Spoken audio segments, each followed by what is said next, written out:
یاد آیا کہ حضرت عمر فاروق اعظم جب امیر المؤمنین بن گئے تو انہوں نے کہا کہ یہ پتہ لگاؤ ابو بکر کیا کیا نیکی کرتے تھے۔ کسی نے بتایا کہ وہ ایک ادھر جاتے تھے پہاڑوں کی طرف اشارہ کر کے اور ساتھ میں کھانا لے کے جاتے تھے، یہ تو دیکھا ہم نے، لیکن کھلاتے کس کو ہیں یہ نہیں دیکھا ہم نے۔ کہا ٹھیک ہے میں بھی یہ کروں گا، جب ان کی میں نے جگہ سنبھالی ہے تو میں بھی یہ کروں گا۔ آپ نے کھانا پیک کرایا اور پیک کرانے کے بعد آپ جنگلوں میں نکل گئے، کافی دور تک کچھ نظر نہیں آیا، پہاڑ کے دامن میں ایک بوڑھا شخص، ایک روایت میں ایک بوڑھی عورت، بہرحال دونوں میں سے مقصد بوڑھا پہنچے وہاں، اور پہنچنے کے بعد حیرت میں پڑ گئے کہ یار غار لگتا ہے اسی بھوکے کو کھانا کھلانے آتے تھے، اسی کمزور کی مدد کرنے آتے تھے۔ قریب میں جا کر کے آپ نے اس سے کچھ کہا نہیں کہ کہیں اس کو پتہ چلے تو یہ رونے نہ لگے، غم ہوگا اسے جب پتہ چلے گا کہ حضرت ابو بکر صدیق کا انتقال ہو گیا ہے، اس لیے بتایا نہیں، قریب میں پہنچے اور روٹی کا لقمہ تیار کیا، اس کے منہ پہ رکھ دیا۔ آپ کی بھی آنکھوں میں پانی آ گیا یہ دیکھ کر کے کہ وہ آنکھوں سے نابینا تھا، وہ چلنے سے بھی معذور تھا، مگر دیکھو حکمران یہ ہوتے ہیں۔ اس وقت ہر جگہ پہ الیکشن کا ماحول چل رہا ہے، میں صرف سالار پور میں نہیں، جہاں جہاں بھی جلسوں میں جا رہا ہوں اپنے خاص طور پہ یوپی میں یہ اپیل کرتا ہوں لوگوں سے کہ کبھی اللہ تعالیٰ کوئی منصب دے، گاؤں کی پردھانی سے لے کر کے سٹی چیئرمین تک، اور سٹی چیئرمین سے لے کر ایم ایل اے تک، ایم ایل اے سے لے کے سانسد تک، کبھی بھی کوئی موقع خدمت کا ملے، پرائیویٹ منصب ملے یا سرکاری منصب ملے، جب بھی کوئی موقع ملے اپنی نگاہوں کے سامنے حضور کی زندگی رکھو، حضور کے غلاموں کی زندگی رکھو، ابو بکر عمر عثمان و علی کی زندگی رکھو کہ موقع ملا ہے۔ سید القوم خادمہم، جو قوم کا سردار ہوتا ہے وہ اپنی قوم کی دل سے خدمت کرتا ہے میرے بھائی۔ سبحان اللہ، بالکل ماشاءاللہ، بہت اچھی بات۔ کسی کو بھی اللہ تعالیٰ موقع دے یہ اللہ بہتر جانتا ہے، مگر یہ چیز شکایت مسلمانوں میں بھی آتی ہے کہ اس کا کام نہیں کریں گے اس نے ہمیں ووٹ نہیں دیا تھا، اس کا کام نہیں ہوگا اس نے ہمیں سپورٹ نہیں کیا تھا۔ بات تو جب ہے دل بڑا ہو اور یہ سوچو کہ یار ہم تو چھوٹے سے منصب والے ہیں، ان سے تو پوچھو جو 22 لاکھ مربع میل پہ حکمرانی کرتے تھے، چٹائیوں پہ بیٹھتے تھے، پیوند لگے ہوئے کپڑے پہنا کرتے تھے، دروازے پہ اپنا تو اپنا بیگانہ بھی آتا تو خالی ہاتھ واپس نہیں جانے دیتے تھے۔ میں تو غیر مسلموں کو بھی بتاتا ہوں کہ ہمارے خلفائے راشدین کی زندگی پڑھو، اللہ اکبر کبیرہ۔ جنگل میں پہنچ گئے کھانا لے کر کے، جنگل میں، اور اپنے ہاتھ سے کھانا کھلا رہے ہیں۔ آج کل کے تو بڑے لیڈران کی اگر بات کی جائے، بڑوں سے مراد جو رولنگ پارٹی میں ہو جاتے ہیں، اب کسی کی بھی ستہ رہے تو وہ عام جنتا کو کیڑے مکوڑوں کی طرح سمجھتے ہیں۔ اب کسان آندولن ہی کو اگر دیکھ لیا جائے، 150 کے قریب لوگ ٹھنڈ کی وجہ سے، سفر کی وجہ سے، ایکسیڈنٹ کی وجہ سے مر گئے، مگر ہمارے بادشاہ کی صحت پہ اثر نہیں پڑ رہا ہے، اس کو کچھ بھی نہیں ہو رہا کہ مر گئے، کوئی بات نہیں ہے کہ اگر ان کا بچہ ایکسیڈنٹ میں مر جاتا یا ان کا بچہ آئی سی یو میں ہوتا یا ان کے اپنے بچے پریشانی میں ہوتے، تب بھی کیا یہ دل پہ پتھر رکھ کر کے بیٹھے ہوتے؟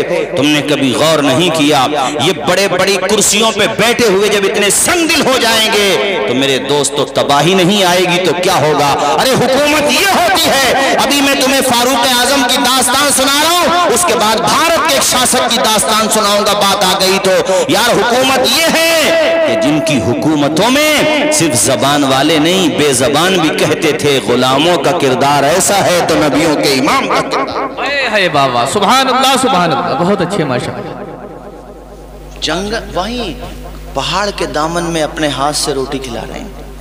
آج تو کسی کو لال بتی مل جائے لوگ ہم سے ناراض بھی ہو جاتے ہیں، حالانکہ ہماری صحت پہ اثر نہیں پڑتا۔ ناراض کیوں ہوتے ہو یار؟ ہم بھی کسی کی غیر نہیں ہے۔ میں اپنے شہر سنبل کی بھی بات کروں یا اور جگہوں کی بھی، میں ایک بات یہ کہتا ہوں کہ آپ کو منصب ملے تو سامنے والے کا رنگ، نسل، ڈھنگ اور اس کی کاسٹ یا اس کی پارٹی دیکھ کے نہیں، بلکہ تمہارے دروازے پہ آیا ہے تو انسان سمجھ کے اس کی مدد کرو۔ سبحان اللہ، سبحان اللہ، سبحان۔ اور یہ بھارت تو غریب نواز کا ہے، جہاں کوئی بھی چلا جائے اس کو نوازا جاتا ہے میرے ساتھیوں۔ اللہ اکبر کبیرہ۔ جب وہ روٹی کا لقمہ اس بوڑھے کے منہ کے قریب کیا، اس کی دہاڑ نکل گئی، رونے لگا وہ۔ آنکھوں میں آنسو آ گئے. آپ پریشان ہوئے کہ یہ رویا کیوں؟ اور اس نے روتے ہوئے کہا اماتا ابو بکر، کہ ابو بکر صدیق کا وصال ہو گیا؟ تو آپ بولنا نہیں چاہ رہے تھے. جب اس نے پوچھا تو آپ کی زبان کھلی اور آپ نے کہا نعم، ہاں ان کا انتقال ہو چکا ہے. مگر بوڑھے یہ تو بتا، نہ میں نے تجھے بتایا نہ کسی اور نے یہاں آ کر تجھے بتایا ہوگا، اتنی دور آ کر کے تجھے کیسے احساس ہو گیا؟ کہ تمہارے کھانا کھلانے کے طریقے سے احساس ہو گیا.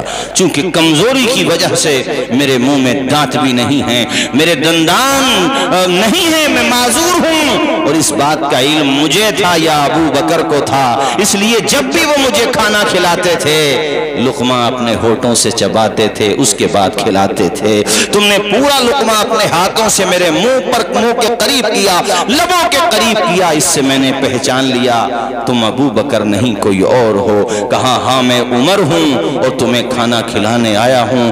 اس کی ڈھارس بن گئی. وہ بتانے لگا کہ حضور پاک کے پہلے خلیفہ حضرت ابو بکر صدیق بڑی بڑی دیر تک میرے پاس بیٹھے رہتے، کھانا کھلاتے، کھانا کھلانے کے بعد میرے لیے ضروریات کا انتظام کر کے جاتے، میرے لیے دیگر جو میری ضروریات ہیں اس کا لحاظ کرتے، میرے لیے معقول بندوبست کرتے اور مجھ سے کہتے کہ مجھے اپنی دعاؤں میں یاد رکھا کرو. اللہ اکبر. حکمران ایسے ہوتے ہیں یار، جب حکمران ایسے ہوتے ہیں تبھی تو زمینیں سونا اگلتی ہیں، تبھی تو اللہ کی رحمتیں جھوم جھوم کے برستی ہیں. اور آج بھی جو مسلمانوں کا وقار ہے یہ انہی حضور پاک کے غلاموں کے قدموں کی برکت سے. ورنہ ہم کیا کر رہے ہیں بتاؤ؟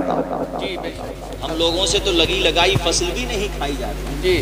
دین کا کام تو وہی کر کے گئے. یہ سالار پور آپ کا پتہ نہیں کس کے نام سے ہے، لیکن اگر سید سالار مسعود غازی کے نام سے ہے تو انہی کی تو بہار ہے، جو نیزے کے حوالے سے تھوڑی اگرچہ اس کی شکل بگڑ گئی ہے مگر ہے یہ انہی کی پہچان، انہی کی یادگار ہے. میں نے پہلے بھی کہا تھا اور مجھ سے وعدہ بھی کیا تھا کہ جب نیزے کا موقع آئے یا کسی بھی موقع پر ایک پروگرام سید سالار مسعود غازی کے نام سے بھی کیا کرو، تاکہ سالار پور کا اصل لوگوں کو پتہ چلے کہ یہ سالار پور ہے کیا.